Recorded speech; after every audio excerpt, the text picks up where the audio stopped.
Madame la maire, mes chers collègues, merci de nous soumettre en fin de mandat ce débat et cette discussion. Et j'ose penser que l'insistance que nous avons mise depuis de nombreuses années sur ce dossier vous pousse à trouver des solutions préélectorales, me semble-t-il. Ce sujet est un sujet extrêmement important pour de très nombreuses raisons, puisqu'effectivement, il vise à l'aménagement global de cette zone. Et le dossier que vous nous présentez est, je crois, le 3e ou 4e scénario qui nous est évoqué. Donc, dans un premier temps, c'est vrai qu'on aurait aimé avoir les études précédentes, parce que la physionomie du projet a massivement changé. C'est-à-dire qu'en fait, les scénarios précédents évoqués il y a 1 an et demi, 2 ans, étaient sur des budgets à 70 millions, voire max 80 millions. Là, on est passé avant travaux à quasiment bientôt 200 millions. Donc, il y a une économie d'échelle qui a complètement été transformée. Et les tracés sont complètement modifiés. Alors, ce n'est pas forcément pour nous déplaire totalement, puisque la SNCF ne vous autorisera pas à utiliser son emprise pour y faire passer des bus. Donc, ça, on s'en réjouit. C'est-à-dire qu'en fait, effectivement, ça correspond à un certain nombre de mises en demeure que nous avons évoquées sous le travail, parce qu'effectivement, on l'a fait avec la discussion de nombreuses associations qui travaillent sur ce sujet. Mais le tracé a beaucoup bougé. C'est-à-dire qu'en fait, par exemple, au dernier conseil municipal, vous avez évoqué le passage par la Constance. Alors c'est vrai qu'il y avait une enquête publique sur la Constance et qu'effectivement le motif principal du préfet pour l'annulation de la première enquête publique de la Constance était l'absence de desserte de la Constance. La deuxième enquête publique avec un scénario où le BHNS passait par la Constance a permis d'avoir une validation de l'enquête publique de la Constance. Et puis d'un coup, le tracé vient d'être modifié. Bon, peut-être que la fin de l'enquête publique explique ceci ou explique cela. Mais en tout cas, le tracé a beaucoup changé. C'est-à-dire qu'en fait, en quasiment 2 ans, vous avez fluctué sur de très nombreux scénarios. Donc ça aurait été intéressant pour nous d'avoir les évolutions. Comment on passe de budget aussi important, quasiment de doubler le budget et de changer le tracé. Sur ce que vous nous proposez, c'est un peu comme un couteau suisse, mais sans l'efficacité d'un couteau suisse en fait.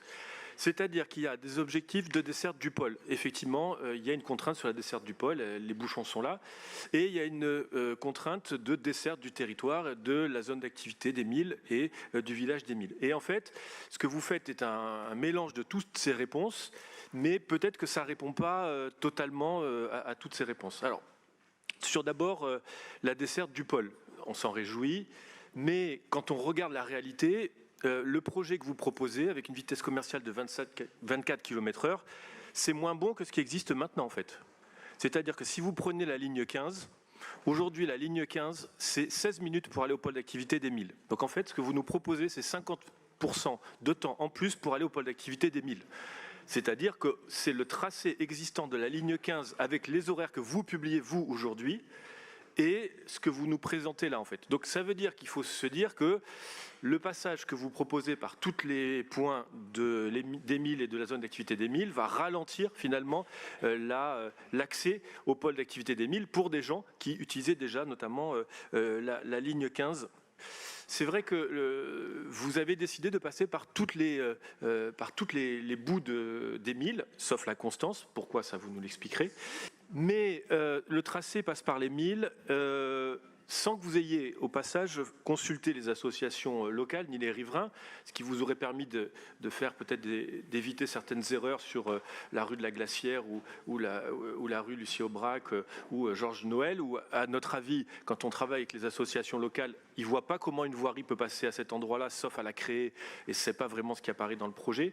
Et de ce fait, effectivement, il y a des objectifs qui sont un peu concurrents dans ce BHNS. Ces objectifs concurrents, ils posent le problème de l'articulation avec le réseau régional de mobilité et effectivement la question du ferry. Vous évoquez qu'il y aura une articulation avec ce réseau.